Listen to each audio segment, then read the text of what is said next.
نحمده ونستعينه ونستغفره ونعوذ بالله من شرور أنفسنا ومن سيئات أعمالنا من يهده الله فلا مضل له ومن يضلل فلا هادي له وأشهد أن لا إله إلا الله وأشهد أن محمدا عبده ورسوله اللهم صل على محمد وعلى آل محمد كما صليت على إبراهيم وعلى آل إبراهيم إنك حميد مجيد وقال الله تعالى في كلامه العزيز أعوذ بالله من الشيطان الرجيم يا أيها الذين آمنوا اتقوا الله حق تقاته ولا تموتن إلا وأنتم مسلمون يا أيها الناس اتقوا ربكم الذي خلقكم من نفس واحدة وخلق منها زوجها وبث منهما رجالا كثيرا ونساء واتقوا الله الذي تساءلون به والأرحام إن الله كان عليكم رقيبا يا أيها الذين آمنوا اتقوا الله وقولوا قولا سديدا يصلح لكم أعمالكم ويغفر لكم ذنوبكم ومن يطع الله ورسوله فقد فاز فوزا عظيما أما بعد فإن أصدق الحديث كلام الله وخير الهدي هدي محمد صلى الله عليه وسلم وشر الأمور محدثاتها وكل محدثة بدعة وكل بدعة ضلالة وكل ضلالة في النار. இந்த உலகத்தை படைத்து பரிபாலிக்கின்ற ரப்புல் ஆலமீன் அல்லாஹுக்கே எல்லா புகழும் அல்ஹம்துலில்லாஹ். வார்த்தைகளில் உண்மையானது அல்லாஹுடைய வார்த்தையான திருக்குர்ஆன் என்றும், வழிகாட்டல்களில் சிறந்தது பெருமானார் ஸல்லல்லாஹு அலைஹி வஸல்லம் அவர்கள் காட்டிவிட்டு சென்ற வழிகாட்டல் என்றும், விடயங்களில் மிக மோசமானது மார்க்கத்தின் பெயரில் புதிதாக உருவாக்கப்படுகின்றவைகள், மார்க்கம் என்ற பெயரில் புதிதாக உருவாக்கப்படுகின்றவைகள் அனைத்தும் வித்அத்துக்கள் அனைத்தும் வழிகேடுகள் அனைத்தும் நரகின் பால் கொண்டு சேர்க்கும் என்ற ஒவ்வொரு ஹுதுபாக்களிலும் நபிகளார் ஸல்லல்லாஹு அலைஹி வஸல்லம் அவர்கள் ஞாபகமூட்டக்கூடிய ஹதீஸை நானும் ஞாபகமூட்டியவனாக இன்றைய ஹுதுபாவை ஆரம்பம் செய்கின்றேன். அன்பார்ந்த இஸ்லாமிய உறவுகளே, அல்லாஹ்வின் நல்லடியார்களே, இன்றைக்கு மனுஷனுக்கு பணத்தை தாண்டி சல்லிய தாண்டி தேவையான ஒரு விஷயம்தான் மௌத்து வரைக்கும் சுகத்தோட வாழ்வதென்பது. நோய் இல்லாம சந்தோஷமாக ஆரோக்கியமாக வாழ்வதென்பது மனுஷனுக்கு சல்லிய தாண்டி உள்ள தேவை. சல்லி எவ்வளவுதான் இருந்தாலும், கோடிக்கணக்கில் சல்லி இருந்தாலும், நோயொன்று வந்துட்டால் யாராக இருந்தாலும் அந்த நோயால மனுஷன் யோசிக்கின்றான், நோயால மனுஷன் பாதிக்கப்படுகின்றான். நாங்கிற வாழ்க்கையில நிறைய அனுபவப்பட்டிக்கலாம். அது ஒரு பெரிய நோயாகிக்கலாம், பாரதூரமான ஒரு நோயாகிக்கலாம், அல்லது ஒரு காய்ச்சல், ஒரு தலைவலி, ஒரு பல்லு வலி, இப்படியான சின்ன ஒரு நோயாகிக்கலாம். எதுவாக இருந்தாலும் மனுஷன் நோயால பாதிக்கப்படுகின்றான். நோய் வந்தால் மனுஷனுக்கு டென்ஷன் தான். ஒரு கஷ்டம் வந்துட்டால், ஒரு நோய் வந்துட்டால் மனுஷன் எல்லாத்தையும் முட்டு போட்டு அதை பத்தி தான் யோசிச்சு கொண்டிருக்கிறது. அது சின்ன நோயாக இருந்தாலும் சரி, பெரிய நோயாக இருந்தாலும் சரி. எங்கள்ல 2 நாள் 3 நாள் ஹாஸ்பிட்டல்ல அட்மிட் ஆகிட்டு வந்தால் தெரியும் ஆரோக்கியமான வாழ்க்கை எந்த அளவுக்கு முக்கியமான என்பது. அல்லாஹ் எங்களுக்கு சுகத்தை தந்திருக்கிறது அல்லாஹ்வுடைய மிகப்பெரிய ஒரு நியமத் என்பதை நாங்க ஹாஸ்பிட்டலுக்கு போனாக்களுக்கு தெரியும். ஹாஸ்பிட்டலுக்கு போனால் நோய் மட்டுமல்ல, எங்களோட இருக்கிறாக்களுக்கும் பிரச்சனை தான். மனைவி வரணும், சாப்பாடு டைமுக்கு ஆகி கொண்டு வரணும், ஜொப் ஒன்று இல்ல, தொல்லொன்று இல்ல, பிள்ளைகளை பார்க்கணும், ஊட்ட பார்க்கணும், இதெல்லாம் மனுஷனுக்கு யோசனை. நோய் மட்டுமல்ல. அதனால காசை தாண்டி இன்றைக்கு மனுஷனுக்கு முதலாவது எடுக்கக்கூடிய ஒரு தேவை ஆரோக்கியமான வாழ்க்கை. இஸ்லாமிய மார்க்கத்தை பொறுத்தவரையில இஸ்லாம் எல்லா பகுதியிலும் முஸ்லிம்களுக்கு ஒவ்வொரு வழிகாட்டலை காட்டுவதா பார்க்கலாம். தொலைத்தான் சொல்லுது, நோம்பு பிடிக்கணும், அமளிபாத்து செய்யணும், அதோட குடும்ப வாழ்க்கை, வியாபாரம், அதோட மனுஷனுக்கு ஒரு நோய் வந்துட்டால் ஒரு முஸ்லீம் எப்படி நடந்து கொள்ளணும், நோய் வரத்துக்கு முன்னால ஒரு முஸ்லீமுக்கு இஸ்லாம் காட்டுற வழிமுறைகள் என்ன என்பதை கட்டாயம் நாங்க தெரிஞ்சு வச்சுக்கணும். அந்த அடிப்படையில இன்றைக்கு சுருக்கமாக ஹுதுபாவுல ஆரோக்கியமான வாழ்க்கைக்கு இஸ்லாம் காட்டித்தர வழிகாட்டல்கள் என்ன என்பதை சுருக்கமாக நாங்க பார்ப்போம். அன்புக்கணி இஸ்லாமிய உறவுகளே, எங்களுக்கு தெரிஞ்ச ஹதீஸ், நிஅமதானி மக்பூனுன் ஃபீஹிமா கஸீரும் மினன் நாஸ். அல்லாஹு தாலா இந்த உலகத்துல எங்களுக்கு 2 நியமத்துக்களை தந்திக்கிறான். நியமத்து என்றால் அருட்கொடைகள். அந்த 2 அருட்கொடைகளை நாங்க பெருசா அலட்டிக் கொள்வது கிடையாது, நாங்க பெருசா கணக்கெடுப்பது கிடையாது. ஒன்று ஏன்னா எங்களுக்கு இருக்கிற ஆரோக்கியம், செஹா எங்களுக்கு இருக்கிற ஆரோக்கியம், வல் ஃபராக் எங்களுக்கு கிடைச்சிருக்கிற ஓய்வு நேரம். அன்புக்கு இஸ்லாம் உறவுகளே, இந்த ஹதீஸை நாங்க எப்படி விளங்கணும் என்றால், ஒரு மனுஷனுக்கு ஒரு நோய் வந்தால்தான் அந்த ஆரோக்கியத்துக்குரிய பொறுமதி விளங்குது. நான் சொன்ன மாதிரி ஹாஸ்பிட்டல்ல அட்மிட் ஆனால் அல்லது 2 நாளைக்கு 3 நாளைக்கு எலும்பிக்கு வேலைக்கு போய் அதை வீட்டுக்குள்ள நாங்க அடைஞ்சிட்டோம் என்று இருந்தால், நோயாளர் வீட்டுக்குள்ள நாங்க அடைபட்டுட்டோம் என்றால் எங்களுக்கு என்ன, நாங்க ஆரோக்கியமாக இருக்கிற நேரத்தில் எங்களுக்கு கிடைக்கிற அந்த பொறுமதிகளுக்கு விளங்கும். அதே மாதிரிதான் ஓய்வு நேரம் என்பது அது ஒரு பகுதி. அன்புக்கு இஸ்லாம் உறவுகளே, அல்லாஹ் நல்லடியார்களே, அந்த அடிப்படையில நாங்க இந்த உலகத்துல ஆரோக்கியமாக வாழ வேண்டுமாக இருந்தால், சந்தோஷமாக, நோய் வரத்தான் செய்யும். மனுஷன வாழ்க்கையில கட்டாயம் நோய் வரத்தான் செய்யும். யாராக இருந்தாலும் நோய்க்கு முகம் கொடுத்துத்தான் ஆக வேண்டும். நோய் சில நேரம் சோதனையாக இருக்கலாம், சில நேரம் அல்லாஹ்வுடைய தண்டனையாக இருக்கலாம். அது எங்களுக்கு பிரிச்ச முடியாது.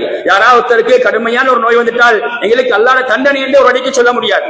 அது சோதனையாக இருக்கலாம் அல்லது தண்டனையாக இருக்கலாம். எப்படியோ நோயிலிருந்து நாங்க பாதுகாப்பு பெற்றால்தான், நோயிலிருந்து நாங்க தூரமாகி ஆரோக்கியமாக இந்த உலகத்துல வாழ்ந்தால்தான் எங்களுக்கு நிம்மதியாக வாழலாம். உதாரணத்துக்கு ஒருத்தருக்கு ஒரு நோய் வந்துட்டு, ஒரு சின்ன ஒரு நோய் வச்சுக்கோங்களே, ஒரு நோய் ஒன்று வந்துட்டு சொன்னால் அவருக்கு வியாபாரம் செய்ய முடியாது, அவரோட தொழில் அவருக்கு செய்ய முடியாது, குடும்ப வாழ்க்கையை பார்க்க முடியாது. இது உலகத்தோட சம்பந்தப்பட்ட ஒரு பகுதி. 2வது முக்கியமான பகுதி என்ன, ஒழுங்கான முறையில அமல் செய்ய முடியாது, பள்ளிக்கு வரையலாது, தொலையிலாது, அமளிபாத் செய்யலாது, கடமைகளை சரியாக செய்ய முடியாம போயிருப்ப ஒரு நோய் வந்துட்டு சொன்னார். அதனால நோயால உலகத்திலும் நாங்க பாதிப்படைகிறோம். நோய் வந்துட்டால் உலகத்திலும் நாங்க பாதிப்படைகிற, மறுமைக்குரிய அமல்கள் செய்கின்ற விஷயத்திலும் நாங்க பாதிப்படையலாம் என்ற ஒரு பகுதியை நாங்க விளங்கிக் கொள்ள வேண்டும். அன்புக்கு இஸ்லாம் உறவுகளே, முதலாவதாக இஸ்லாம் நோயிலிருந்து பாதுகாப்பு பெறணும் என்றால் காட்டித்தார முக்கியமான ஒரு வழிமுறைதான் சுத்தம் என்பது. நாங்க எந்த அளவுக்கு இந்த உலகத்துல சுத்தமாக இருக்கிறோமோ அந்த அளவுக்கு எங்களுக்கு என்ன செய்யலாம், நோயிலிருந்து எங்களுக்கு பாதுகாப்பு பெறலாம். இஸ்லாம் சொல்ற ஹதீஸ பாருங்க, அத்தஹூர் ஷத்ருல் ஈமான், சுத்தம் என்பது ஈமானின் பாதி என்று இஸ்லாம் எங்களுக்கு சொல்லித் தருது. அல்லாஹ் தஆலா குர்ஆன்ல சொல்கின்ற பொழுது, யா அய்யுஹன் நாஸ், மக்களே, குலு மிம்மா ஃபில் அர்தி ஹலாலன் தய்யிபா, அல்லாஹ் தஆலா சொல்கின்ற பொழுது சொல்கின்றான், நீங்க இந்த உலகத்துல வாழ்கின்ற பொழுது ஹலாலானதை நீங்கள் சாப்பிடுங்கள், ஹலாலான விஷயங்களை நீங்க சாப்பிடுங்க, தய்யிபன் சுத்தமானதை நீங்கள் சாப்பிடுங்க என்பதாக அல்லாஹ் தஆலா குர்ஆன்ல சொல்லித் தருகின்றான். அன்புக்கு இஸ்லாம் உறவுகளே, நாங்க எடுக்கிற சாப்பாடாக இருக்கலாம், எதுவாக இருந்தாலும் நாங்க யோசிக்கணும், இதுல எந்த அளவுக்கு சுத்தமாக இருக்குது. ஒரு சாப்பாடு நாங்க ஒரு பழமாக இருக்கலாம், ஏதோ ஒன்று ஒரு உணவு பண்டமாக இருக்கலாம், இது எந்த அளவுக்கு சுத்தமாக இருக்குது. சுத்தத்துல 2 வகை இருக்குது, ஒன்று அழுக்கான ஒன்று இருக்குது, இன்னொன்று உடம்புக்கு போனதுக்கு பிறகு உடம்புக்குள்ள எங்களுக்கு என்ன செய்யலாம், நோய்க்குரிய ஏற்பாடுகளை செஞ்சு வரலாம், கெமிக்கல் கலந்திருக்கலாம். சில நேரங்களுக்கு தெரியும், சில சாப்பாடுகளுக்கும் சில உணவு பண்டங்களுக்கும் சில பானங்களுக்கும் தெளிவாக கெமிக்கல் எங்களுக்கு தண்ணி குடிக்கலாம், ஆரோக்கியமான வேற குடிபானங்களை குடிக்கலாம், சாப்பாடுகள் எங்களுக்கு சாப்பிடலாம். அப்படி இருந்தும் இன்றைக்கு கெமிக்கல் கலந்த அல்லது உணவுகள்ல விஷங்கள், அதாவது டேஸ்ட் உருவாக்குவதற்காக வேண்டி, வாய்க்கு டேஸ்ட கூட்டுவதற்காக வேண்டி விஷங்கள் கலந்த உணவுகள் வருமாக இருந்தால் நாங்க முழுமையாக அதை விட்டு தவிர்த்து கொள்வதுதான் இஸ்லாம் சொல்லித்தார இந்த குர்ஆன் வசனத்திலிருந்து நாங்க பெற வேண்டிய பாடம் என்பதை நாங்க புரிந்து கொள்ள வேண்டும். அன்புக்கு இஸ்லாம் உறவுகளே, சுத்தம் என்று வருகின்ற பொழுது சுத்தத்தை இஸ்லாம் 3ஆக பிரிக்கிற. ஒன்று எங்கட உடம்பு சுத்தம், 2வது எங்கட உடை, எங்கட ஆடை, அது உடம்போட சம்பந்தப்பட்டதுதான். 2வது எங்கட சூழல் சுத்தம், 3வது எங்கட உள்ள சுத்தம். உள்ள சுத்தத்தை இன்றைக்கு பேச முடியாது, டைம் இருக்காது. முதலாவதாக நாங்க பார்க்கணும் எங்கட உடம்பு சுத்தம். எங்கட உடம்பு சுத்தத்தை இஸ்லாம் எந்த அளவுக்கு அழகான மார்க்கம் என்று பாருங்க. உடம்பு சுத்தத்தை பேணத்துக்கும் இஸ்லாம் அழகான முறையில வழிமுறைகளை சொல்லித் தருது. எங்களுக்கு தெரியும், அல் ஃபித்ரா என்று சொல்லப்படுகின்ற இயற்கையாக எங்கள் உடம்புல வளரக்கூடிய அல்லது இயற்கையாக எங்கள் உடம்புல காணப்படக்கூடிய சில அந்த உரோமங்களை அல்லது மயிர்களை நாங்க அகற்றுவது என்பதை இஸ்லாம் காட்டித்தர ஃபித்ரா. அதுல முக்கியமானதுதான் அக்குள் முடிகளை நாங்கள் வளர்கின்ற பொழுது அவைகளை அகற்ற வேண்டும். எங்கள்கிட்ட வர வேண்டிய பழக்கம் இது சுத்தத்தில் இஸ்லாம் காட்டித்தார வழிமுறை. இன்னைக்கு நாங்க பாக்குறோம், எங்களுக்கு பிஸி, எங்களுக்கு டைம் இல்லை, இதெல்லாம் செய்தி நேரம் இல்லைன்னு இதோட நாங்க இருந்துடக்கூடாது. இது அசுத்தம். இது அசுத்தமாகின்ற பொழுது அது உடம்புக்கு பாதிப்பு ஏற்படும். அடுத்தது சுன்னாவுக்கு மாற்றம் செய்கின்றோம் என்று அல்லாஹ்விடத்திலும் எங்களுக்கு என்ன செய்யலாம், குற்றவாளிகளாக நாங்க மாறலாம். அதனால இந்த விஷயத்துல நாங்க கவனமாக இருக்கணும். ஒன்று அக்குள் முடிகள், குறைஞ்சது வெள்ளிக்கிழமைக்கு நாங்க வருகின்ற பொழுது இந்த பழக்கம் எங்கள்கிட்ட இருக்கணும். அக்குள் முடிகளை அகற்றக்கூடிய பழக்கம் எங்கள்கிட்ட கட்டாயமாக இருக்கணும். அடுத்தது இயற்கை என்று வருகின்ற பொழுது இஸ்லாம் காட்டித்தான மரபுகள் ஒன்றுதான் மீசையை கத்தரிப்பது, தாடியை வளர்ப்பது. தாடி வளர்ப்பது என்பது ஒரு பகுதி. எங்கிட்ட வர வேண்டிய முக்கியமான பகுதி மீசையை நாங்க வெட்டணும். ஒன்றோ நாங்க முழுமையாக ட்ரிம் பண்றது, அல்லது முடியுமான அளவு நாங்க மீசையை கத்தரிப்பது. இன்றைக்கு இளைஞர்களை பார்க்க போனால் மீச வருது, ஸ்டைலுக்காக வேண்டி அவங்க என்ன செய்யறாங்க, மீச வைக்கிற அது ஒரு பகுதி. ஸ்டைலுக்காக வேண்டி இன்னொருத்தர வச்சிருக்கிற, ஒரு பட நடிகன் வச்சிருக்கிற, அது ஒரு விளையாட்டு வீரன் வச்சிருக்கிறதுக்காக வேண்டி நாங்க மீசையை வளர்க்கிறது இஸ்லாத்துக்கு முரணானது, ஆரோக்கியத்துக்கு கேடு வேற. ஆனா இஸ்லாத்துக்கு ஹதீஸுக்கு டைரக்டாக நேரடியாக முரணாக கூடிய ஒரு விஷயம் என்பதை நாங்க புரிஞ்சு கொள்ளணும். இன்னும் சிலாக்களை பார்க்க போனால் நேரம் இல்லை. நிறைய பேருக்கு இதான் பிரச்சனை. உலகத்தை சம்பாதிக்கணும், உலகத்தை தேடணும், மீச வெட்ட நேரம் இல்ல, அக்குள் முடிகளை அகற்றுவதற்கு நேரம் இல்ல, நேரம் இல்ல நேரம் இல்ல என்று செய்தான் கொண்டு போட்டு எங்களை உலகத்துல பிஸியாக்கி இப்படியான சுண்ணாக்களை ஒட்டுமைகளை தூரமாக்குற விஷயத்தை நாங்க கவனமாக இருக்கணும். அன்புக்கு இஸ்லாம் உறவுகளே, ஒன்று மீசையை கத்தரிப்பது, மீசையை குறைப்பது, அக்குள் முடிகளை அகற்றுவது. மூன்றாவதாக இஸ்லாம் சுத்தத்தை வழிகாட்டுற முக்கியமான பகுதிதான் நகங்களை வெட்டுவது என்பது. உண்மையிலேயே வெள்ளிக்கிழமை என்பது எங்களுக்கு கிடைச்சிருக்க மிக முக்கியமான கிஃப்ட். நாங்க வெள்ளிக்கிழமைக்கு நேரம் ஒதுக்கி நேரத்தோட எப்படி பள்ளிக்கு வரோமோ அதே போல இஸ்லாம் இப்படியான சுத்தத்தை வழிகாட்டக்கூடிய சுண்ணத்தான விஷயங்களுக்கு காட்டி தருவது என்றால் நாங்க அதை வீட்டுல செஞ்சுட்டு வாரது. நகத்துல வெட்டிட்டு நாங்க ஜும்மாவுக்கு வரக்கூடிய பழக்கம் கட்டாயமாக நீக்கணும். ஒவ்வொரு கிழமையும் எங்கள்கிட்ட நகம் வெட்டக்கூடிய பழக்கம் நீக்கணும். இன்றைக்கு கவலை என்னன்னா பிள்ளைகள் விஷயத்துல, பெரியாக்கள் எப்படியோ தெரியாது, பிள்ளைகள் விஷயத்துல நாங்க ஸ்கூல் படிப்பை பாக்குற, பிள்ளைகள வேற வேற விஷயங்களை பாக்குற, வைபவங்களை பாக்குற, விளையாட்டு விஷயங்கள் எல்லாத்தையும் பிள்ளைகளோட சம்பந்தப்படுத்தி நாங்க பாக்குறோம். ஆனால் பிள்ளைகள் எந்த அளவுக்கு மார்க்கத்தை பேரி நடக்கிற சுத்தமான விஷயங்கள் எந்த அளவுக்கு பிள்ளைகள் எடுத்து நடக்கிற விஷயத்துல பெற்றோர்கள் பாக்குறது இல்ல. பிள்ளைகள கைய பார்த்தோன்னு சொன்னா பாருங்க, சில நேரம் நகம் பலந்திக்கும் கிழமை கணக்கு மாச கணக்கு பிள்ளைகள் நகம் பட்டிக்க மாட்டாங்க. பாப்பமாருக்கு பாக்குறதுக்கு டைம் இல்லை. ஆனால் ஸ்கூல் விஷயங்கள், பரீட்சை விஷயங்கள், மாலை வகுப்புகள், இப்படி என்று உலகத்தோட சம்பந்தப்பட்ட விஷயங்கள் பார்க்கறதுக்கு நேரம் நீக்குது. மார்க்கத்தோட சம்பந்தப்பட்ட விஷயம், பிள்ளையோட சுத்தத்தோட சம்பந்தப்பட்ட விஷயம், பிள்ளைக்கு நோய் வந்துடக்கூடாது, இஸ்லாம் சொல்ற விஷயம், சுன்னா சொல்ற விஷயம் என்று இங்க எத்தனை பேர் அக்கறையோட பிள்ளைகள் இந்த மாதிரி விஷயத்தை நாங்க பார்த்தோம். ஆகவே இப்படியான விஷயங்கள் கட்டாயமாக நாங்க கவனிக்கணும். எங்களை நாங்க பார்க்கிறதோட பிள்ளைகள் நாம் வெற்றிக்கிறதா இல்லையா என்பதை கட்டாயமாக நாங்க கவனிக்கணும். அதே போலதான் அந்த சுத்தத்தை இஸ்லாம் வலுப்படுத்துறதுல முக்கியமான பகுதிதான் கட்டாயமாக குளிப்பது என்பது. எந்த அளவுக்கு என்றால் நபிகளார் ஸல்லல்லாஹு அலைஹி வஸல்லம் சொல்லிருக்காங்க, தெரிஞ்ச ஹதீஸ், குஸ்லுல் ஜும்ஆத்தி வாஜிபுன் அலா குல்லி முஹ்தலிமின். ஜும்மா தினத்தில பருவ வயதை அடைந்த ஒவ்வொருத்தரும் கட்டாயமாக குளிச்சுட்டு வரணும். குளிக்கிறதுக்கு எங்களுக்கு முடியாது, நோயாகிக்குது அல்லது பயன் கிடைக்கிறோம் என்பது காரணங்களை தவிர்க்க முடியாத காரணங்களை தவிர நாங்க கட்டாயமாக வெள்ளிக்கிழமைக்கு வருகின்ற பொழுது கிழமையில ஒரு நாள் சரி கட்டாயமாக குளிக்க வேண்டும் என்று காட்டக்கூடிய ஒரு மார்க்கம் இஸ்லாமிய மார்க்கம். அப்படி என்ன நாங்க விளங்கக்கூடிய விஷயம்னா, இஸ்லாம் அந்த அளவுக்கு சுத்தத்தை எங்களுக்கு நிறைய வலியுறுத்துவதை நாங்கள் பார்க்கலாம். எங்களுக்கு மனைவியோடு ஒன்று சேர்ந்துட்டு குளிப்பு கடமையாயிட்டால் நாங்க உடனே குளிச்சு கொள்றது,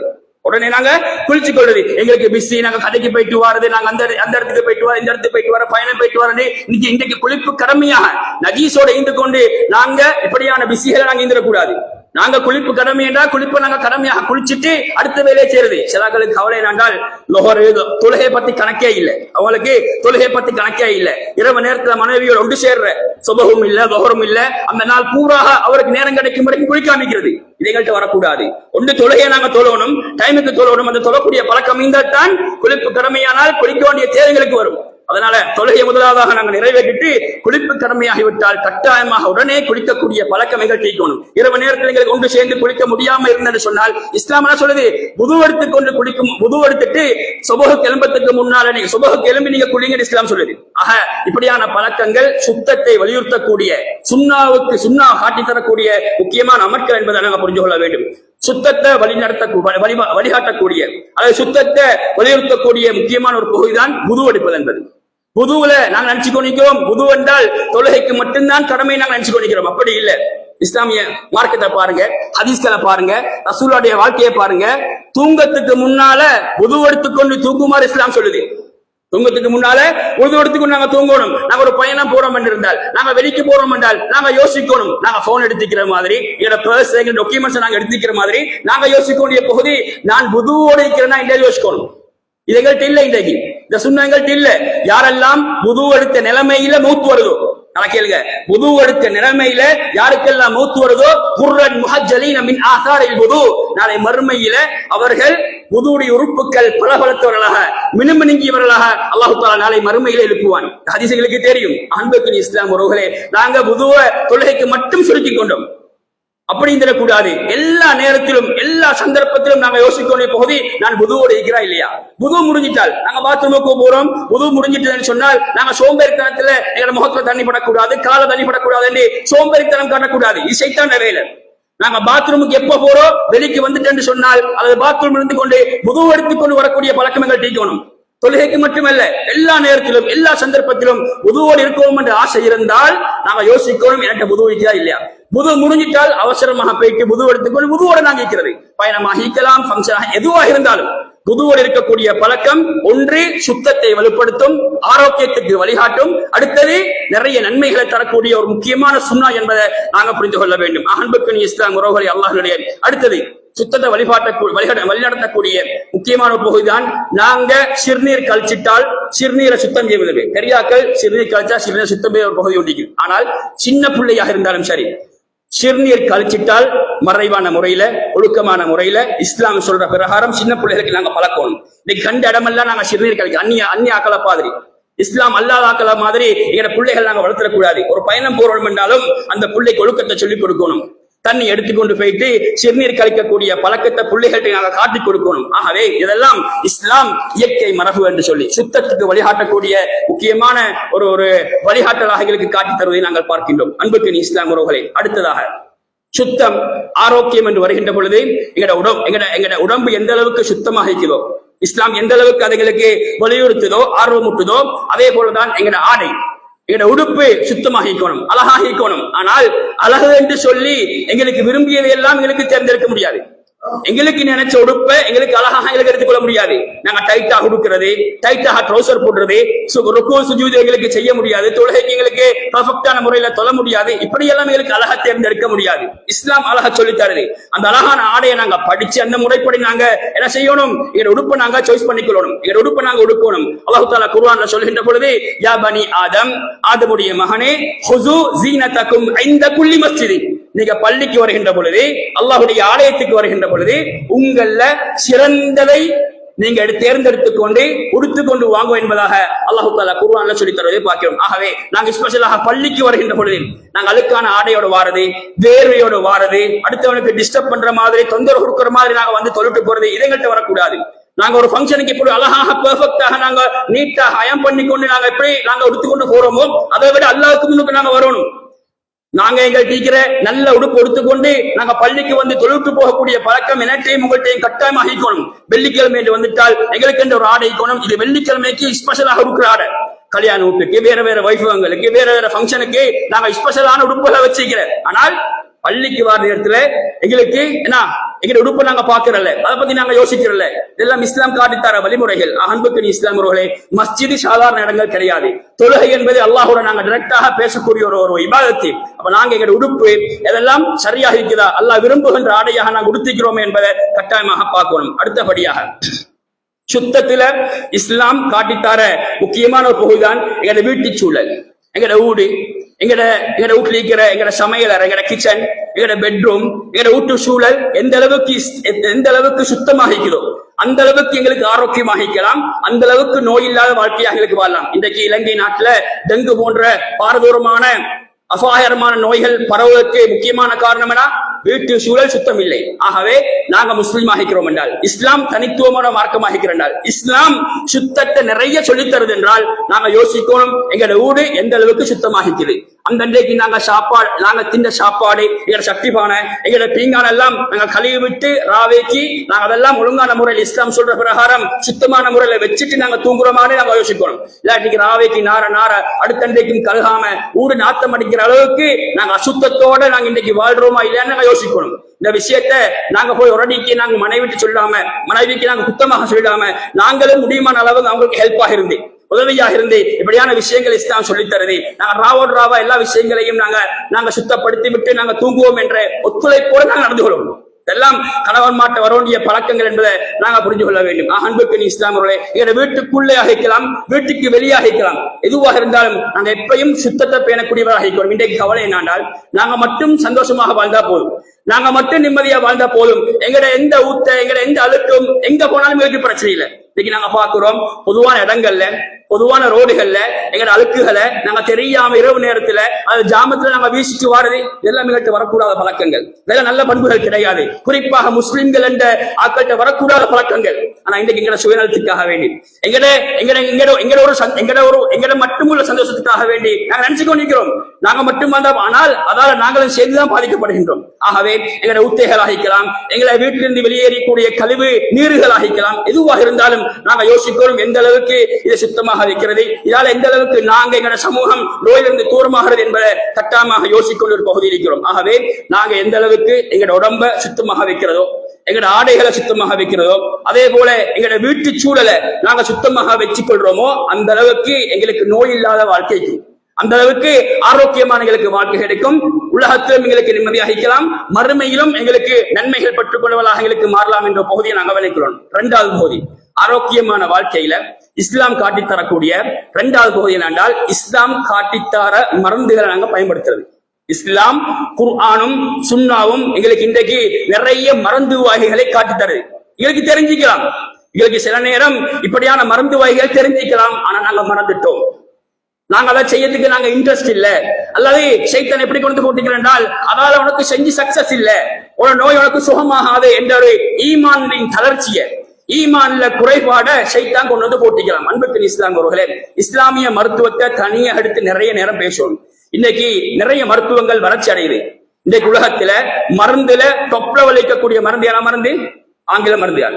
இங்கிலீஷ் மருந்து யார்? இங்கிலீஷ் மருந்துல எது சரி எது பிழைன்னு நான் இன்னும் பேச வரல. ஆனாலும் ஒரு முஸ்லிமாக நாங்க வாழ்றால் கட்டாயமாக அல்லாஹ் சொன்ன மருந்து எங்கட மனசுல உள்ளத்துல ஆழமாக இருக்கணும். அதை நாங்க முயற்சி செய்யணும்.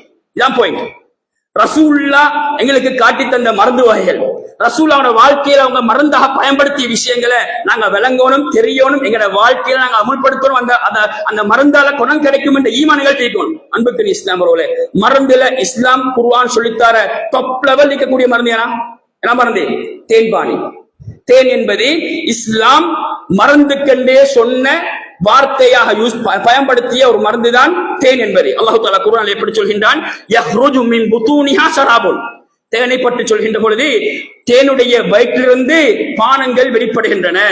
முக்தலிஃபுன் அல்வானு. அந்த பானங்கள் ஒவ்வொரு டேஸ்டாக ஒவ்வொரு நிறத்துடையதாக இருக்கும். ஃபீஹி ஷிஃபாஉல் லின்னாஸ். அல்லாஹ் தஆலா சொல்ற வார்த்தை என்ன? ஃபீஹி ஷிஃபாஉல் லின்னாஸ். அந்த தேனில் மக்களுடைய நோய்க்கு நிவாரணம் இருப்பது என்பதாக, மருந்து இருப்பது என்பதாக அல்லாஹ் தஆலா குர்ஆன்ல சொல்லித் தருகிறார். அன்புக்கு இஸ்லாமிலே எல்லாருக்கும் தெரியும் தேன் என்பது ஒரு மருந்து என்று. தேனால இஸ்லாம் தேனுக்கு கொடுத்திருக்கிற முக்கியத்துவம். ஒரு முறை ஒருவர் வயிற்று வலி என்று ரசூலுல்லாஹ் முறைப்பாடு செய்கின்றார். ரசூலுல்லாஹ் தேனை கொடுக்குமாறு சொல்கின்றார்கள். யுத்தங்களுடைய நேரத்தில வெட்டுக்கல் பட்டு என்று சொன்னால் நெருப்பை சூடாக்கி வைக்கக்கூடிய பழக்கம், தேனை வைக்கக்கூடிய பழக்கம், காயங்கள் ஆறுவதற்காக வேண்டி, இப்படி எல்லாம் நாங்க நிறைய ஹதீஸ்கள் நிறைய சம்பவங்கள் நாங்க படிச்சு வச்சுக்கிறோம். குர்ஆன்ல அல்லாஹ் ஷிஃபா மருந்துக்குரிய நிவாரணம், நோய்க்குரிய நிவாரணம் என்பதாக எங்களுக்கு பெயரே சொல்லி தந்திருக்கிறான். அன்புக்கு இஸ்லாமியர்களே, நாங்க எங்கள் எத்தனை பேர் இதை நம்பி இந்த குர்ஆன் வசனத்தை விளங்கி தேனை எடுத்து தேனை நோய்கள் வருகின்ற பொழுது பயன்படுத்துகின்றோம் என்பது முக்கியமான கேள்வி. எங்கள் எத்தனை பேர் வீட்டுல தேன் கோத்தளிக்குது? தேனை ஒரு காய்ச்சல் வருகின்ற பொழுது, ஒரு கக்கல் வருகின்ற பொழுது, பிள்ளைக்கு ஒரு சுகம் இல்லாம போகின்ற பொழுது எங்கள் எத்தனை பேர் அதை நாங்க முயற்சி செய்யறோம்? எங்களுக்கு ஒரு வருத்தம் வருகின்ற பொழுது எங்கள் எத்தனை பேர் முயற்சி செய்யறோம்? எடுத்து பாருங்க, தேனால நிறைய நோய்க்கு நிவாரணங்கள் இருக்குது. தேனி மூலமாக நோய் நிவாரணங்கள் நிறைய இருக்குது. ஆனா மனுஷனுக்குரிய பிரச்சனை என்னென்றால் தேன்ல எது ஒரிஜினல் தேன், எது டூப்ளிகேட் தேன். இன்னைக்கு எல்லாரும் ஏமாத்திட்டு போறாங்க மௌலவி, அதனால தேனிகளுக்கு பயன்படுத்த முடியாது என்று சைத்தானோட போட்டு வச்சுக்கிறான். அன்புக்கு இஸ்லாம் உறவுகளே, உடுக்குற உடுப்பிலிருந்து வாங்குற வாகனத்திலிருந்து உலகத்துல ஒவ்வொரு விஷயத்திலும் எங்களுக்கு எது டூப்ளிகேட் எது ஒரிஜினல் தெரியும். ஒவ்வொருத்தரும் அந்த ஒவ்வொரு ஃபீல்ட்ல போகக்கூடிய ஒவ்வொருத்தருக்கும் தெரியும் எது டூப்ளிகேட் எது ஒரிஜினல் சொல்லி. அன்புக்கு இஸ்லாம் எங்கள்கிட்ட வர வேண்டிய ஈமான் தெரியுமா? எங்கள்கிட்ட வர வேண்டிய முயற்சி என்ன தெரியுமா? தேன் என்பது அல்லாஹ் குர்ஆன்ல பெயர் சொல்லியிருக்க நோய் நிவாரணி. அப்ப நாங்க முயற்சி எடுத்து, நாங்க செலவழித்து, நாங்க கஷ்டப்பட்டு தேன்ல ஒரிஜினல் நாங்க தேடணும். தேன்ல நாங்க என்ன செய்யணும்? எது உண்மையான தேன், கலப்படம் இல்லாத தேன் என்பதை எங்களுக்கு தேட முடியாதா? எங்களுக்கு தேட முடியும், எங்களுக்கு லேசாக தேட முடியும். அதை தேடி எடுத்து நாங்க வீட்டுல வச்சுக்கொண்டு நோய்களுக்கு நாங்க மருந்து செய்வோமாக இருந்தால் என்ன அந்த நோய்க்குரிய நிவாரணத்தை அல்லாஹ் தஆலா நிச்சயமாக தருவான். அந்த ஈமானுக்குரிய அந்த அந்த அந்த அந்த அந்த நோய்க்குரிய நிவாரணத்தை அல்லாஹ் தஆலா நிச்சயமாக தருவான். அன்புக்கு இதற்காக வேண்டி நாங்க முயற்சி செய்வோம். இன்னைக்கு உலகத்தை அடைவதற்காக வேண்டி நிறைய முயற்சி செய்யற சைத்தான் தேனை விட்டும் தூரமாக்குவதற்காக வேண்டி, குர்ஆன் சொல்ற நோய் நிவாரணத்தை விட்டும் தூரமாக்குவதற்காக வேண்டி இப்படியான ஒரு பிணப்பை போட்டு வச்சுக்கிற, இப்படியான ஒரு சோம்பேறித்தனத்தை போட்டு வச்சுக்கிற. அன்புக்கு இஸ்லாம். ஆகவே நாங்க முதலாவதாக ஒரிஜினல் தேனை தேடி நாங்க நோய்க்குரிய நிவாரணமாக நாங்கள் அமைச்சுக் கொள்வோம். தேன் என்பதை நிறைய நேரம் எடுத்து பேசணும். தேனை பத்தி தனிய தலைப்பு பேசலாம். தேனால இஸ்லாம் காட்டுத்தார மருந்துகள் இன்றைய காலத்துல எந்த அளவுக்கு தேனி மூலமாக மருந்துகள் கண்டுபிடிக்கப்படுகின்றன என்பதை பற்றி நிறைய நேரம் பேசலாம். அன்புக்கு இஸ்லாம் அவர்களே, எங்களை உள்ளத்தில் வைக்கக்கூடிய மனோபக்குவம், நாங்க முஸ்லீம் ஆகிக்கிறோம் என்றால், நாங்க முஃமின் ஆகிக்கிறோம் என்றால், அல்லாஹ் சொல்ற மருந்து நாங்க நோய் வருகின்ற பொழுது நாங்க பயன்படுத்துற எங்க பிள்ளைகளுக்கு கொடுக்கிற அதுக்கு ஏற்ற மாதிரி லிமிட்டுக்கு ஏற்ற மாதிரி நாங்க என்ன செய்யற அந்த நோய்க்குரிய அந்த மருந்துகளை நாங்க பயன்படுத்துறதுக்கு நாங்க முயற்சி எடுக்கணும். இது முக்கியமான விஷயம். அடுத்ததாக நோய் நிவாரணம் என்று இஸ்லாம் காட்டித்தரக்கூடிய ஒரு முக்கியமான பகுதிதான் ஈச்சப்பழம். அன்புக்கணி இஸ்லாமியர்களே, ஈச்சப்பழத்திலும் முக்கியமானதுனா அஜுவா ஈச்சப்பழம். எங்களுக்கு தெரிஞ்ச ஹதீஸ், யாரு காலையில 7 அஜுவா ஈச்சப்பழங்கள் சாப்பிடுகின்றார்களோ அவருக்கு சூனியம், அதே போன்று அவருக்கு வேற பாரதூரமான நோய்கள் ஏற்படாது என்பதாக ஹதீஸ்கள்ல புகாரில பதிவு செய்யப்பட்ட ஹதீஸை நாங்க பாக்குறோம். அன்புக்கு இஸ்லாமியர்களே, எங்களோட மனசுல இருக்கணும் காலையில் ஈச்சப்பழம் சாப்பிடக்கூடிய பழக்கம் இருக்கணும். நோய்க்கு நிவாரணம், அது எப்படி நோய் நிவாரணம் என்று எங்களுக்கு சொல்ல முடியாவிட்டாலும் நாங்க ஈமானோட ஹதீஸை பின்பற்றுகின்றோம் என்ற அடிப்படையில நாங்க சாப்பிடுகின்ற பொழுது அதுக்கு நோய்க்கு நிவாரணமாக அமையும் என்பதை நாங்க புரிஞ்சுக்கிறோம். இன்றைக்கு மருத்துவம் கண்டுபிடிச்சிக்குது. தேனால, ஈச்சப்பழத்தால, அஜுவா ஈச்சப்பழத்தால எந்த அளவுக்கு நோய்கள் நிவாரணம் அடைகின்றன, எந்த அளவுக்கு நோய்க்கு குணம் கிடைக்குது என்று இன்னைக்கு நிறைய கண்டுபிடிச்சிக்குது. ஆனா நாங்க தூரமாயிட்டோம். முஸ்லிம்களாக நாங்க இப்படியான நோய் நிவாரணத்தை தேடுறதுல இருந்து நாங்க தூரமாகிட்டோம். அன்புக்கு இஸ்லாம் அவர்களே, ஈச்சப்பழம் என்பது குர்ஆன்ல நிறைய பார்க்கலாம். மரியம் அலைஹிஸ்ஸலாம் அவங்க ஈசா அலைஹிஸ்ஸலாம் அவங்களை வயிற்றில சுமந்து கொண்டிருக்கின்ற பொழுது அல்லாஹ் தஆலா ஏவுகின்றான், கொத்தை யூசுப்பி நீங்கள் ஈச்சப்பழத்தை புரட்டி சாப்பிடுங்கள் என்பதாக அல்லாஹ் தஆலா குர்ஆன்ல சொல்ற வரலாறு எங்களுக்கு தெரியும். ஆகவே ஈச்சப்பழம் என்பது, அதுவும் ஸ்பெஷலாக குறிப்பாக அஜ்வா ஈச்சப்பழம் என்பது நோய்க்கு நிவாரணம் தரக்கூடிய ஒரு உணவுப் பொருள், இஸ்லாம் காட்டி தரக்கூடிய உணவுப் பொருள் என்பதை புரிஞ்சு கொள்ள வேண்டும். அதே போலதான் அத்திப்பழமும் ஜைத்தூன் பழமும் அல்லாஹ் தஆலா குர்ஆன் சொல்றான், பத்தீனி வஸைத்தூன். இன்றைக்கு தேனங்களே கிடைக்கலாம், இலங்கையில கூடைகளுக்கு இப்படியான பழங்கள் கிடைக்கும். இப்படியான பழங்களை நாங்க என்ன செய்யணும், எங்க வாழ்க்கையில உணவுகளாக நாங்க உட்கொள்ளணும். நோய் வருகின்ற பொழுது மாத்திரமல்ல, உணவுகளாக நாங்க சும்மா எங்களுக்கு முடியுமான அளவு நாங்க உட்கொள்கின்ற பொழுது அதுக்கு நோய்க்கு நிவாரணமாக அமையும் என்பதை நாங்க புரிந்து கொள்ள வேண்டும். முக்கியமாக நோய்க்கு நிவாரணம் என்று வருகின்ற பொழுது நிறைய விஷயங்கள் இருக்குது. குறிப்பிட்ட ஒரு சில விஷயங்கள் நான் ஞாபகம் விட்டுறேன். இஸ்லாம் காட்டுகின்ற நோய் நிவாரணத்துக்குரிய பொருட்கள் நான் சொல்கின்றேன். அடுத்ததாக மாஉ ஜம்சம். ஜம்சம் நீர் என்பது ஆச்சரியம், அது அல்லாஹ்வுடைய அருள், அது அல்லாஹ் தஆலா எங்களுக்கு தந்திருக்கிற மிகப்பெரிய ஒரு நிஅமத். எங்களுக்கு ஜம்சம் தன்னுடைய வரலாறு, ஜம்சம் தண்ணியால கிடைக்கிற பிரயோஜனம் எங்களுக்கு எல்லாருக்கும் தெரியும். நாங்க யோசிக்கணும், யாராவது ஒருத்தர் அல்லது நாங்க உம்ராக்கு போயிட்டு வந்துட்டு சொன்னால் ஜம்சம் தண்ணி எடுத்துட்டு வந்து ஒரு நோய் வருகின்ற பொழுது நாங்க குடிக்கிற பழக்கம் எங்கள் தீக்குதா இல்லையா நாங்க யோசிக்கணும். ஒருத்தர் உம்ராவுக்கு போகின்ற பொழுது அல்லது ஹஜ்ஜுக்கு போகின்ற பொழுது அவர் இதை எடுத்துட்டு வாங்க அதை எடுத்துட்டு வாங்கன்னு சொல்லி உலக விஷயங்கள் நிறைய சொல்றோம். ஆனால் நாங்க ஜம்சம் தண்ணி ஒரு போத்துல எடுத்துடுவாங்க, நோய்க்கு நிவாரணம் எடுக்கணும். வீட்டுல ஒரு பிள்ளைக்கு சோமிலா போட்டால், எங்களுக்கு சோமியா போட்டால் ஒரு டம் நாங்க குடிக்கிறது, ஒரு 2 டம் நாங்க குடிக்கிறது, சின்ன கப்பு நாங்க குடிச்சு நோய் நிவாரணத்தை தேடுறது என்று சொல்லி எங்களை எத்தனை பேருக்கு அந்த பக்குவம் இருக்குது, எங்களை எத்தனை பேருக்கு அந்த ஈமான் இருக்குது. நாங்க கொஞ்சம் யோசிக்கணும். அல்லாஹ் நபிகள் ஸல்லல்லாஹு அலைஹி வஸல்லம் சொல்றாங்க, மாஉ ஜம்சம் லிமா ஷுரிப லஹு. ஜம்சம் தண்ணி என்பது குடிக்கத்தான். ஆகவே ஜம்சம் தண்ணியில நிறைய வரலாறு இருக்குது. ஜம்சம் தண்ணியால பசி போகுது, நிறைய ஆச்சரியமான நிறைய அருள் நிறைஞ்ச ஒரு நீர் தான் ஜம்சம் தண்ணி என்பது. அன்புக்கு இஸ்லாம் உறவுகளே, இதெல்லாம் எங்களை ஊக்குவிக்கக்கூடிய இஸ்லாம் காட்டித்தார மருந்து வகைகள் என்பதை நாங்க புரிந்து கொள்ள வேண்டும். அடுத்ததாக மருந்து வகையில முக்கியமான மருந்து தான் கருஞ்சீரகம், ஹப்பத்து சௌதா. நபிகள் ஸல்லல்லாஹு அலைஹி வஸல்லம் சொன்னாங்க, ஹப்பத்து சௌதா ஷிஃபாஉன் மின் குல்லி தாஇன் இல்ல ஸாம். மௌத்தை தவிர கருஞ்சீரகத்தில எல்லா நோய்களுக்கும் நிவாரணம் இருப்பதாக நபிகளார் ஸல்லல்லாஹு அலைஹி வஸல்லம் சொல்லியிருக்கின்றார்கள். எங்கள்கிட்ட என்ன பழக்கம் இருக்குது? கருஞ்சீரகத்தை சின்ன விலைக்கு எங்களுக்கு வாங்கலாம், காலையில நாங்க கொஞ்சம் சாப்பிடலாம், இரவுல தூங்க போகின்ற பொழுது அந்த லிமிட் அளவுல நாங்க விளங்கி நாங்க படிச்சு நாங்க சாப்பிடக்கூடிய பழக்கம் எங்களுக்கு எத்தனை பேர் இருக்குது? இல்ல. அன்புக்கு இஸ்லாம் உறவுகளே, இதே திடீர்னு ஒரு நோய் வந்துட்டால் நாங்க என்ன செய்யறோம், இஸ்லாமிய மருந்துகள் எல்லாம் மறந்துட்டு எல்லாம் தூரமாக்கிட்டு நாங்க வேற மருந்துக்கு போகின்றோம் என்றால் நாங்க யோசிக்கிறோம் எந்த அளவுக்கு குர்ஆனும் சுன்னாவும் சொல்ற மருந்தோட எங்களுக்குள்ள மஹப்பத் எந்த அளவுக்கு இருக்குது.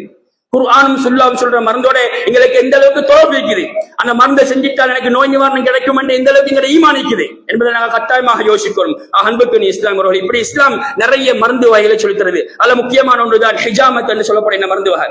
ஹிஜாமத் என்று சொன்னால் குத்தி ரத்தம் எடுப்பது. இன்னைக்கு ஒவ்வொரு பேர்ல சொல்லப்படுது, இங்கிலீஷ் பேர்ல நிறைய சொல்லப்படுது. ஹிஜாமத் என்று சொல்லப்படுகின்றது. நிறைய விளையாட்டு வீரர்கள் கூட, நிறைய உலகத்துல பிரபலியமானாக்கள் கூட இதை வழங்கி அந்த நோய்க்குரிய நிவாரணம் தேடுறாங்க. இது எங்கள்கிட்ட வர வேண்டிய இஸ்லாம் சொல்லித் தருகின்ற மருந்து வகைகள். நாங்க அடிக்கொடுக்க எங்கள்கிட்ட செய்யக்கூடிய அதுக்குரிய அந்த டிஸ்கிரிப்ஷன் எடுத்து இதை எப்படி செய்யலாம், எவ்வளவு காலத்துக்கு இடையில செய்யலாம் என்று நாங்க தேடி படிச்சு அந்த டாக்டரோட நாங்க சம்பந்தப்பட்டு இப்படியான இஸ்லாம் சொல்கின்ற மருந்து வகைகளை செய்யக்கூடிய பழக்கம் கட்டாயமாக எங்கள் டீக்கணும். அன்புக்கு இஸ்லாம் நிறைய குர்ஆனும் சுன்னாவும் நபியுடைய வாழ்க்கையில சஹாபாக்கள் இஸ்லாமிய மருந்துகள் என்று சொல்லி எங்களுக்கு சொல்லித்தது.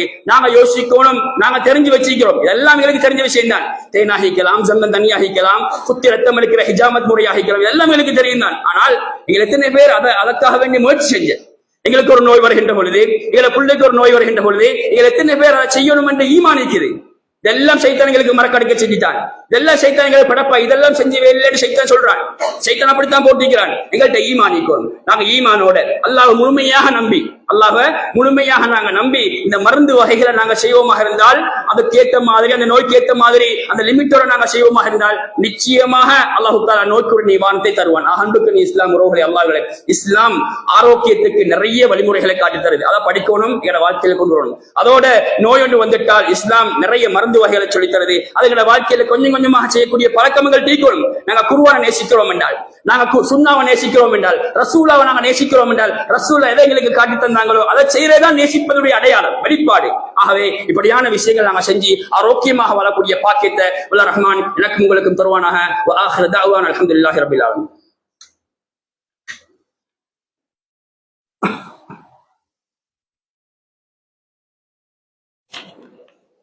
அல்ஹம்துலில்லாஹி ரப்பில் ஆலமீன். வஸ்ஸலாத்து வஸ்ஸலாமு அலா ரசூலினா முஹம்மதின் வ அலா ஆலிஹி வ ஸஹ்பிஹி அஜ்மஈன். அம்மா பஅத். அன்பார்ந்த இஸ்லாமிய உறவுகளே, அல்லாஹ்வின் நல்லடியார்களே, ஆரோக்கியத்துக்கு இஸ்லாம் காட்டுகின்ற வழிமுறைகள் என்ற தலைப்பில முதலாவது ஹுத்பாவில் பௌதீக ரீதியாக இஸ்லாம் காட்டுதார மருந்து வகைகளை நாங்க பார்த்தோம். இஸ்லாத்துல இன்னொரு முக்கியமான பகுதி இருக்குது, ஆத்மீக ரீதியாக நோய்க்கு மருந்து தேடுறது என்பது. ஆத்மீக ரீதியானால் நாங்க எங்களுக்குள்ள ஓதி பார்த்து இஸ்லாம் சொன்ன குர்ஆன்ல ஹதீஸ்ல இருக்கிற விக்ருகள், குர்ஆன் வசனங்கள், இவைகளை ஓதி பார்த்து நோய்க்கு நிவாரணம் தேடுற பகுதி ஒன்று இஸ்லாத்துல நிறைய இருக்குது. சில நேரம் நாங்க தெரிஞ்சிக்கலாம், அல்லது தெரிஞ்சிருந்தாலும் சைத்தான் இதை விட்டு எங்களை தூரமாகிக்கலாம். அன்புக்கு இஸ்லாம்களே, ஒரு நோய் வந்துட்டால் மருந்து செய்யத்தான் வேணும். ஒரு நோய் வந்துட்டால் நாங்க எப்படியோ மருந்து செஞ்சு நோய்க்கு நிவாரணம் தேடணும். நாங்க இஸ்லாமிய மருந்தை முற்படுத்துறது, அது சக்சஸ் இல்லாட்டி நாங்க அடுத்த கட்டத்துக்கு போறது. அதோட கட்டாயமாக நோய் வந்து நாங்க பௌதீக ரீதியாக மருந்த வெளியில் உட்கொண்டு நாங்க மருந்து செஞ்சோ இல்லையோ, ஆத்மீக ரீதியாக எங்களுக்குள்ள நாங்க ஓதி பார்த்து அதுக்குரிய ட்ரீட்மெண்ட் நாங்க செய்யணும், அதுக்குரிய மருந்தை, அதுக்குரிய நிவாரணத்தை நாங்க தேடணும். அதுல முக்கியமானதுதான் சூரத்துல் ஃபாத்திஹா. சூரத்துல் ஃபாத்திஹா என்பது நோய்க்கு நிவாரணம் தரக்கூடிய ஒரு சூரா. எங்களுக்கு ஒரு வருத்தம் வந்துட்ட, எங்களுக்கு ஒரு காய்ச்சல் வந்துட்ட, எங்களுக்கு ஒரு நோய் வந்துட்ட, நாங்க அடிக்கொருக்க சூரத்துல் ஃபாத்திஹா எங்களுக்குள்ள ஓய்வுகிறது. புகாரியில சஹீஹா இடம்பெற்றிருக்கின்ற ஹதீஸ் நான் சுருக்கமாக உங்களுக்கு சொல்றேன். சஹாபாக்கள் ஒரு கூட்டத்தினர் ஒரு ஊருக்கு போறாங்க, எனக்கு தெரிஞ்ச ஹதீஸ். அந்த ஊர்ல இரவு நேரம் ஆயிட்டுது. சஹாபாக்கள் அந்த ஊர்ல தங்குவதற்கும் சாப்பாட்டுக்கும் இடம் கேட்கிறாங்க. ஆனா அந்த ஊர் வாசிகள் கொடுக்கல. சஹாபாக்கள் யோசனையோட கவலையோட இருக்கிறாங்க, ராவுக்கு எங்க என்ன செய்யறது, ராவுக்கு எங்க தூங்குறது, சாப்பாட்டுக்கு என்ன செய்யறது. அந்த நேரத்தில் அல்லாஹ் தஆலா என்ன செய்கிறான் என்றால், அந்த ஊர்ல இருக்கிற தலைவருக்கு ஒரு விஷ ஜந்து கொத்துது. அது பாம்போ தேலோ ஹதீஸ்ல வருது.